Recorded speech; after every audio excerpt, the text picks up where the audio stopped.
Fala, amadinhos, tudo bem?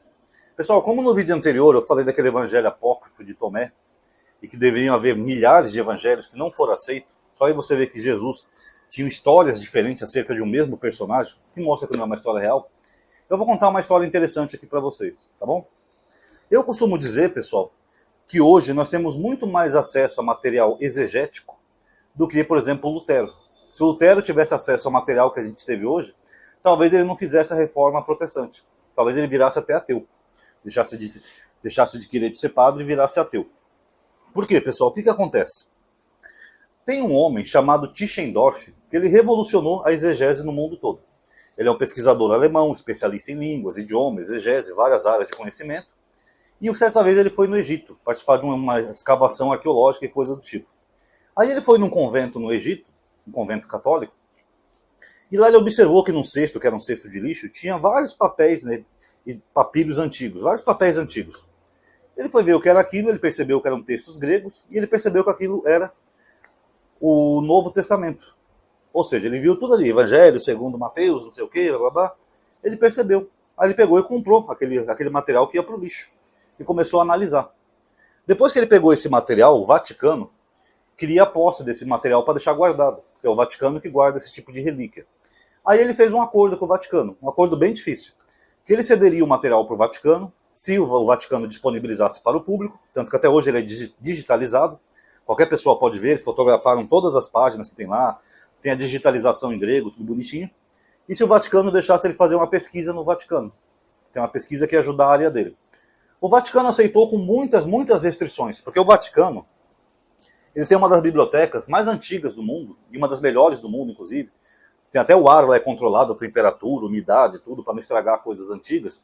Mas é uma das bibliotecas mais fechadas do mundo. Para vocês terem uma ideia, nenhum cardeal consegue ter acesso a essa biblioteca. É muito raro um papa autorizar alguém a ter acesso a essa biblioteca. Mas o papa aceitou o acordo porque eles queriam fazer esse documento, que é uma relíquia para a igreja. Quando ele chegou lá na biblioteca, ele foi procurar esses documentos antigos acerca dos evangelhos, ele já observou um monte de diferenças dos evangelhos que nós temos hoje em dia. Então o que ele fez? Ele foi anotando, escondido, né, dos padres, lá, das pessoas que cuidam lá do Vaticano. Ele anotava na mão, na palma da mão, aqui do outro lado, no braço, aqui, no peito, na coxa, em tudo que ele podia ele anotava. Ou anotava num papel e escondia dos padres, para os padres não ver. Ele foi fazendo isso. Ele foi anotando várias diferenças que tinha com relação aos códices que nós temos. Muita diferença. E também, junto com isso, pessoal, foi numa época também que foram descobertos outros manuscritos, como manuscritos de Qumran e manuscritos do Mar Morto. Lembrando que o do Mar Morto parece que a maioria é falsificado, tá? Só para deixar claro. Mas o de Qumran não. Que trouxeram muitas informações acerca daquela época, e muitos papiros também foram descobertos, né? Papiros da época do segundo século, mais ou menos, que são papiros referentes aos evangelhos. E também nesses papiros você vê um leque de diferença. Às vezes o papiro está escrito uma coisa, no códice está escrito outra, e quando chega na sua Bíblia já está completamente diferente. Para vocês terem uma ideia. Por isso que eu falei que se Lutero tivesse acesso a esse material que nós temos hoje, talvez ele não tivesse feito a reforma protestante. Porque ele ia ver que era tudo uma grande ilusão. Aí o que acontece, pessoal? Esse trabalho do Tischendorf, ele mostrou para a gente que o que nós temos hoje, que nós chamamos de Bíblia, mesmo os códices que são lá do quarto século, Códex Vaticano, Códex Sinaíticos, eles provam que o que chegou até nós hoje foi tudo completamente adulterado. Esses dois códices principais, que é o Vaticano e os Sinaíticos, eles são da mesma época, do quarto século. Só que quando você compara os dois, você vê uma enorme diferença dos dois códices, no que está escrito. E o Códex Sinaíticos, ele não sofreu muita alteração, copista, essas coisas, pessoas escrevendo por cima, então ele é considerado um pouco mais fiel do que o Códex Vaticano, porque o Códex Vaticano já passou por muita alteração, muita escriba, muita gente copiando, anotando por cima, etc. e tal. Então, ele observou isso, que o que nós temos hoje, pessoal, pode ser completamente distante da realidade do que o cristão acredita.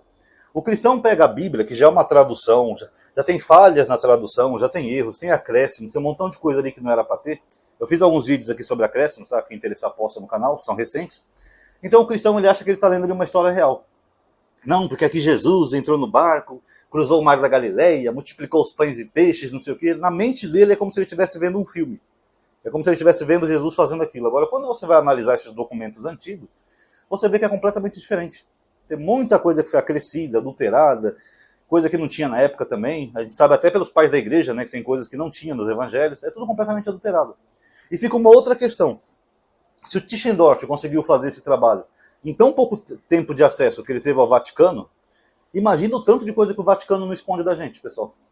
Imagina que se o Vaticano não tem lá evangelhos que sejam completamente diferentes desses evangelhos que nós temos na Bíblia.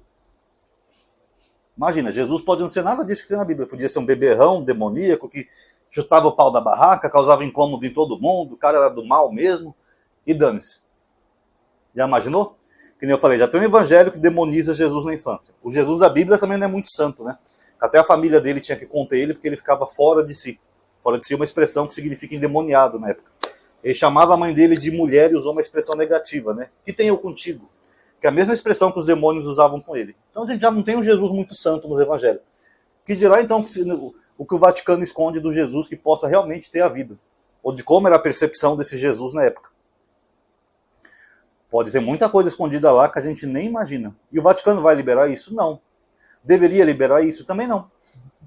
Por que não, Ronaldo? Porque é o seguinte, os evangélicos eles já odeiam a Igreja Católica.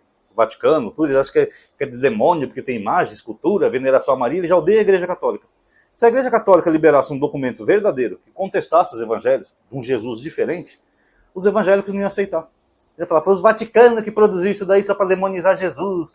Eu falei que o Vaticano era do demônio. Olha lá, pessoal. Eu falei, foi o Papa que mandou produzir esse documento, fingindo que é antigo para demonizar Jesus. Eles não iam aceitar, porque eles já estão tão presos naquela loucura religiosa deles, que eles não iam aceitar. Seria bom se o Vaticano liberasse para exegetas, né, pesquisadores, como, por exemplo, o Fábio Sabino, ter acesso a um documento mais antigo, fazer uma tradução, uma análise crítica. Seria melhor. Mas isso seria completamente impossível, né? Na realidade, o Vaticano não vai fazer isso nunca. Mas fica aí a reflexão para todo mundo. Como será que eram os Jesuses, esses que foram rejeitados de tantos documentos, quer seja lá para o Irineu de Lyon, que eu falei no vídeo anterior, ou esses que o Vaticano ainda possui documentos, mas não deixa ninguém ver? Será que era um Jesus tão bonzinho como esse que a gente tem na Bíblia? Fica aí para reflexão. Galerinha, quem gostou do vídeo já sabe, dá um like, se inscreve no canal, ativa o sininho, comente o que você achou, compartilhe o vídeo nas suas redes sociais para aumentar o engajamento e alcance, tá bom? Muito obrigado aí a todos que assistiram, até a próxima.